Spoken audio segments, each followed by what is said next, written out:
के मैटर्स बहुत ट्रिकी होते हैं, लेकिन उससे भी ज्यादा अगर ट्रिकी कुछ है तो वो है डेटिंग आजकल। Who knows कि एप्स के जो सुपर कूल प्रोफाइल्स हैं उसमें जो दिख रहा है वो रियलिटी है या फिर सिर्फ इमेजिनेशन। हाय, मैं हूं Karan Kundra and this is dating Aajkal, India का पहला इंटरैक्टिव डेटिंग शो, जहां हम मिलेंगे 10 अमेजिंग सिंगल लड़कियों से जो कि ढूंढ रही हैं अपना परफेक्ट मैच। अनएक्सपेक्टेड ट्विस्ट से भरी उनकी इस जर्नी का हिस्सा आप भी बन सकते हैं। शो के दौरान आपकी स्क्रीन्स पर आए हुए सवालों का जवाब देंगे और अगर आपके सारी चॉइसेस हमारी लड़की की चॉइसेस से मैच होती है तो आप जीतेंगे लाखों के प्राइजेस।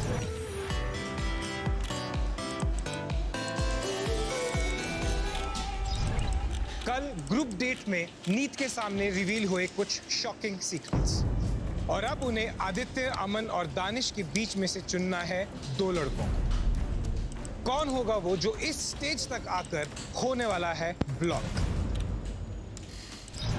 नीत के पास सिर्फ 15 सेकंड है अमन, आदित्य और दानिश में से किसी एक को ब्लॉक करने के लिए, और ऑडियंस आपके पास भी ठीक 15 ही सेकंड्स हैं अपनी चॉइसेस सिलेक्ट करने के लिए। बट तुम लोगों को खुद बात बता देनी चाहिए थी यार। नॉर्मली जो था वो सब बताया मैंने। तुम्हारे लिए भी थोड़ी सी कंफ्यूज हो रही हूँ मैं। मुझे ऐसा लग रहा है कि maybe you are trying to be something else. यार ये बहुत क्यूट है मतलब, और तुम मुझे थोड़े से तेज लग रहे हो। चलिए देखते हैं कि नीत ने किन 2 लड़कों को सिलेक्ट किया है। So I will go for Aman and Danish. I am so sorry. It's okay.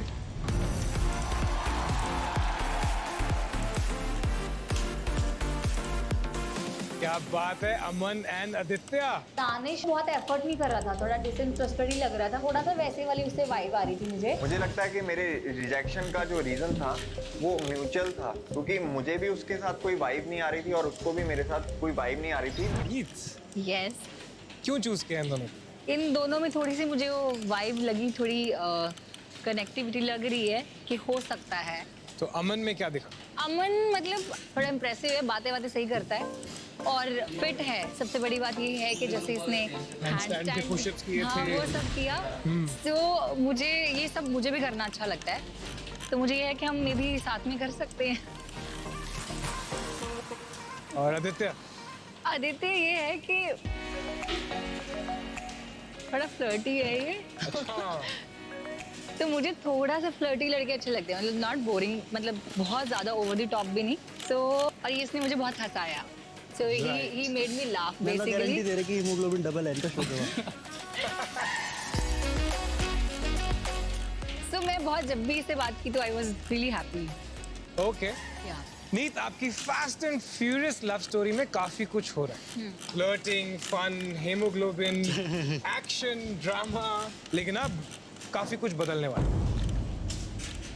अब होने वाला है आपका 1-on-1 इंटीमेट डेट नीत के साथ। जब करण भाई ने बोला कि बंदी को 1-on-1 डेट पे लेके जाना है तो बहुत एक्साइटमेंट थी। ये था कि ये जाने नहीं देना भाई साहब, दिल्ली से अकेले आया है, लड़की को पैसेंजर सीट पे बिठा के लेके जाना है, छोड़नी नहीं है बंदी है। अब यही मौका है, पास्ट, प्रेजेंट, फ्यूचर सब कुछ डिस्कस कर लो, but make sure you make it unforgettable. 1-on-1 date पे हमको जाना था, तब बहुत ज़्यादा एक्साइटेड फील कर रहा था, क्योंकि मेरे को ये था कि अब टाइम है, जो करना है, जो बताना है, जो जानना है, सब इसी 15 मिनट में जानना है और बताना है। नर्वस? Not at all. देखो यार, ऐसा है जब भी पास्ट के स्केलेटन्स बाहर आते हैं तो धमाके तो होते हैं, हम सबके साथ होता है यार, ऐसा कुछ नहीं है। Exactly. But I suggest go with the flow. Neet, अब आपको सीधा डेट पे मिलेंगे। Thank you so much. Bye. I was really excited for 1-to-1 date, क्योंकि इससे पहले हम सब लोग ग्रुप में ही बात कर रहे थे एंड यही एक चांस था जहाँ पे मैं उनको और अच्छे से जानती। ऑलराइट नीत, अब बताओ दिमाग में क्या चल रहा यार थोड़ा सा कंफ्यूज हूँ, आई मीन दोनों ही अच्छे हैं। है? ओके। अमन थोड़ा सा मतलब सॉर्टेड है, उसको पता है लाइफ में क्या करना है। अभी Okay. थोड़ा सा कंफ्यूज है, मे बी शायद मैं उसको ट्रैक पे लेके आ सकती हूँ। ओके। और आदित्य का ऐसा है कि वो अपनी मर्जी ज्यादा करने वाला लगता है मुझे। वो मुझे शॉर्ट टर्म वाला लगता है कि ठीक है 1-2 महीने वाला डेट किया, बट वैसे Aditya is more charming, so that's why I am saying कि थोड़ा सा कंफ्यूजिंग है अभी। You had your first impression. Now think कि आपके लिए इन दोनों में से कौन आपके टाइप का है। ठीक है। ऑलराइट नीत, अब आप जाके तैयार हुई अपनी Yes. 1-on-1 डेट्स के लिए। Alright, thank you. Thank you. एक परफेक्ट डेट वो होती है जिसमें कि दो इंसान एक दूसरे को सुन रहे हैं, एक दूसरे को समझ रहे हैं। ये नहीं होता कि तुम अपने एक्स के रोने लेके बैठ के, किसी को आज की डेट में किसी के रोने नहीं सुनने, बहुत परेशान है दुनिया। और अगर वो आपसे मिल रहे हैं, कोई उससे मिल रहा है, तो उस इंटेंशन से मिल रहा है that you will make them happy, you will make them laugh. बहुत अच्छा लगा क्योंकि यार मैं डिजर्व करता था 1-on-1 डेट उसके साथ, और अच्छा भी लगा कि नाउ अब मैं पर्सनली उसके साथ टाइम स्पेंड कर पाऊंगा और उसको और अच्छे से जान पाऊंगा। मैं बहुत वो एकदम फेरी टेल वाली वो चीज़ें सारा वो सपने सजाए कि यार हाँ it's going to be really fun. मुझे तो यही था कि बंदा मुझे इम्प्रेस करे, मुझे खुश कर दे। तो वही बस सारी मैं एक्सपेक्टेशंस लेकर डेट पे पहुंची।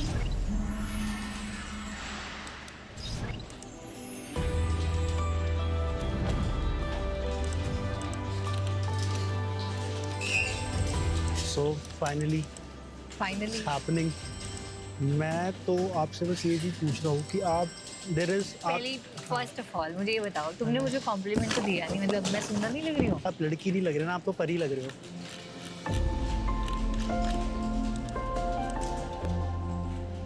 And what about me, how do I look? मैं क्यों बताऊँ? तुमने पहले मुझे नहीं बताया, मैं क्यों बताऊँ? आप ना बड़े मिस्ट्री क्रिएट करते हो, ये चीज़ तो मैंने देखी है। बड़ी बातें घुमाते हो आप। बाय प्रोफेशन तुम लॉयर हो ना, हाँ तभी तुम्हारी बातें ऐसी नहीं, मैं लॉयर नहीं, मैं प्रैक्टिस कर रहा हूँ। प्रैक्टिस कर रहे हो, हाँ। बट स्टिल तुम्हारी प्रैक्टिस बहुत अच्छी चल रही है, मैंने देख लिया। प्रैक्टिस मेरी यहाँ चल जाए तो फिर तो डिग्री छोड़ दूँ मैं।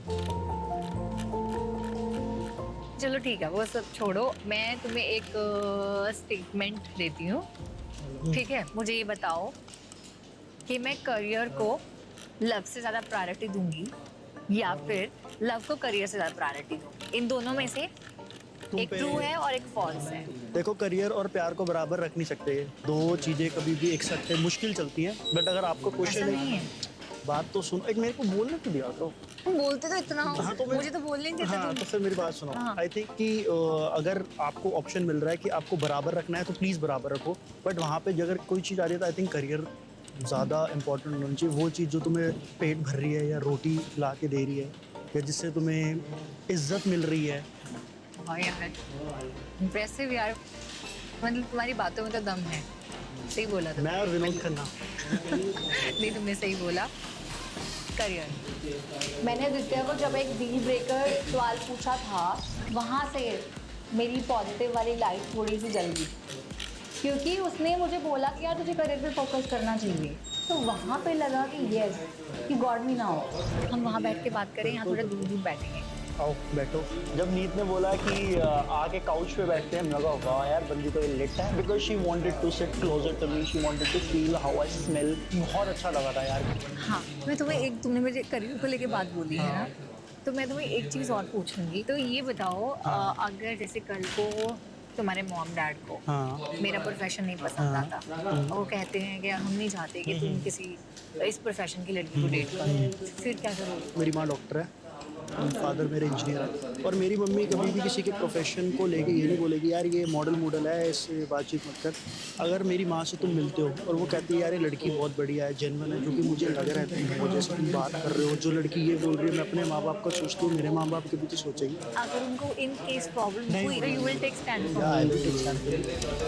यही तो बंदा चाहिए कि जिसमें गट्स हो, अपनी बंदी की खुशी के लिए जो चीज़ उसको पसंद है वो करवाने के लिए वो स्टैंड लेगा। पास तो और दूर क्यों बैठे हो, कोरोना नहीं है मेरे। बात सुनो, ठीक है? अगर मैं किसी पार्टी में जाती हूँ, वहाँ किसी ने मुझे ड्रिंक करवा दी, करवा दी क्या, खुद करता है, इन्होंने या कहा ये चलो पिला दी। करवा दी, मैंने कर दी, and I just could not handle, मुझे बहुत हिट कर गई और मुझे नहीं पता चल रहा, मेरा ही कोई मेल फ्रेंड है शायद, सो और मैंने उसको किस कर दिया, और उसके बाद फिर वो बात मैं तुम्हें बता दूँगा, बिकॉज वो मेरी देखो ये गलती से हो गया। हाँ, मैं समझता हूँ, तो ये फिर तुम हाँ, क्या हाँ, करोगे? मैं उस चीज़ की इज्जत दूंगा कि आपने मुझे ये बात बताई और हम इसको बैठेंगे मतलब तुम मुझे सेकंड चांस दो। दूंगा। अगर तुम्हारे दिल में फीलिंग है और तुम्हें ये चीज़ रियलाइज भी करूँगा मैं टॉन्ट्स के थ्रू, एक दो यार 10 दिन तो टॉन्ट मारना बनता है। देखो टॉन्ट मारोगे खुद तो नहीं ऐसे करोगे कि मैं ऐसे करके दिखाऊं? बदले की भावना नहीं है मेरे अंदर। मैं तो मतलब तो कुछ ऐसा बताओ ना जो इससे मुझे कुछ बहुत ही लवी डवी मेरे लिए करो, कुछ बहुत ही रोमांटिक, कुछ समथिंग। रोमांटिक का तो देखो टाइम के साथ होगा, बट एक चीज़ की मैं श्योरिटी देता हूँ, जहाँ पे आपका लो टाइम होगा वहाँ पे आप बंद करके खोलोगे ना, सही में मैं भगवान के साथ बातें बहुत इम्प्रेसिव है तुम्हारी वैसे। कुछ तुम्हें मेरे से पूछना है, कुछ मेरे बारे में कुछ और जानना चाहते हो? मेरा ये है कि जैसे अगर मुझे कोई बात बोली 10 सेकंड में ऐसे गुस्सा 5 मिनट के लिए वो गुस्सा होगा। अगर उस 5 मिनट तुमने बहस कर ली मेरे साथ, तुमने आर्ग्यूमेंट कर लिया, तो फिर तो वो वर्ल्ड वॉर में कन्वर्ट हो जाएगा। वर्ल्ड वॉर नहीं करेगा। अगर वो 5 मिनट तुमने हैंडल कर लिया कि तुमने बोला कि ओके रिलैक्स, ठीक है, नाइस न्यूज़। तो ये पता चल रहा है कि लड़के ने मेहनत की हुई है जिम में वर्कआउट। जब कोई तुम्हें उल्टा बोलेगा उसका ऐसे पकड़ लेगा ना, सॉरी, तो ऐसे ही वो कहेगा लड़की को तो नहीं मारते, तुम्हें लगता है मैं लड़की को मार रहा था? फूल की तरह तुमसे बातें करो, तुम मारने पीटने वाले हो तो लगता है। पता नहीं यार क्या नहीं है। यार, ये फिर तुम्हारी सोच गलत है। लड़के दिखते कुछ और है। तुम फिर मेरे लड़के गलत से हो ना, सही लड़का तुम्हें मिल रहा है। मैं तो तुम्हारी जगह लड़की होता, मैं तो करता ऐसा लड़का इतनी अच्छी बातें करता है। तुम सब लड़कियों को ऐसे हंसाते हो, ऐसे तो नहीं हर बंदी के साथ तुम लगे हुए हो।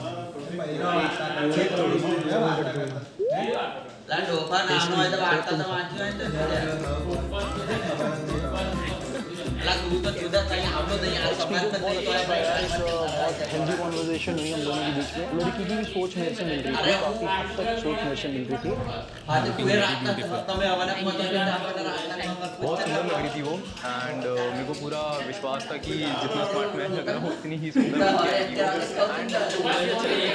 तो अगर बात करूँ मैं पार्टनर की, what are you looking in your partner? See, मैं खुद करियर ओरिएंटेड हूँ, सो मुझे ऑब्वियसली ये है कि बंदा क्लियर होना चाहिए अपने करियर को लेके कि उसको आगे क्या करना है। सिक्योर चीज़ तो होनी चाहिए ठीक है। And he should know the value of relationship. That's what I think कि मेरी बंदी है, मेरी गर्लफ्रेंड है, तो इसकी क्या वैल्यू। क्या वैल्यू है? वो सोच रही थी कि यार इसका फाइनेंशियली सेट नहीं है या फिर इसका कोई करियर नहीं है, बट हर चीज़ ना मैं पहली बारी में बताना प्रेफर नहीं करता जब तक मैं आगे ना जाऊँ रिलेशनशिप में। व्हाट इफ आई से कि चल मेरा करियर सिक्योर है, मेरा बिजनेस भी है, उसके अलावा क्या पसंद आया फिर में? मुझे यही अच्छा लगा कि थोड़ी सी मे बी क्लियर हो और तुम शायद no, I am not sure about it, but एक चीज़ मुझे जो खटक रही है वो ये है कि आई बिलीव कि once a cheater it's always a cheater. मुझे ऐसा लगा कि तुमने अपने बेस्ट फ्रेंड को कहीं ना कहीं चीट किया है। उसकी जो बंदी से ब्रेकअप हो चुका था, बट वो तुम्हारी बेस्ट फ्रेंड था। मे बी 1% के लिए सोच सकते थे कि यार उसकी कभी तुम्हारी वो भाभी होती थी, राइट? तो मैं अपनी भाभी के साथ ही अब if she is trying on you, if she is trying to get cosy with you, तो यू कुड, मतलब तुम अपना एक वो अच्छा साइड दिखाते तो you should have stop yourself. Cheat मैंने रिलेशनशिप में थोड़ी किया था, that was something on the spot moment type. But apart from that अगर मैं किसी चीज़ की वैल्यू करता हूँ तो पूरी वैल्यू करता हूँ। ऐसे नहीं कि अगर आज तेरे साथ हूँ तो तेरे को बीच में छोड़ दूंगा कहीं। ठीक है, चलो वो मैं समझ गई। अच्छा मुझे ये बताओ, मुझे अपने पार्टनर के साथ जिम में वर्कआउट करना पसंद है या घर पे बैठकर मूवी देखना? अब इसके लिए चलो मैं तुम्हें 10 सेकंड दे देती हूँ, तुम सोच लो आराम से और फिर बताओ कि what I will prefer. I would say कि तेरे को जिम में वर्कआउट करना ज़्यादा पसंद आएगा मेरे साथ, since you only told me कि जिसमें हैंड स्टैंड एंड ऑल कर रहा था, you were like quite impressed. तूने शायद से किया भी होगा टाइम स्पेंड ऐसे, बट वर्कआउट शायद से तूने नहीं किया होगा, दैट इज समथिंग न्यू। और ऑब्वियसली तू नई रिलेशनशिप में आएगी तो तू नई चीज़ें सीखना चाहेगी ना, सेम चीज़ थोड़ी रिपीट करेगी बार बार। यार घर पे भी ऑब्वियसली करेंगे, बट देन जब साथ वर्कआउट करेंगे और कंपैटिबिलिटी बढ़ेगी और वो वाइब ना हमेशा जागती रहेगी, पता है। वरना क्या होता है, रात को आके आप टाइम स्पेंड कर रहे हो, सुबह शाम तक बात ही नहीं करी, वो वाइब मर जाती है। यार राइट आंसर, सही बताया। क्यों? अच्छा एक चीज़ और मुझे जानना है कि जैसे तुमने कल को अगर इन केस मुझे चीट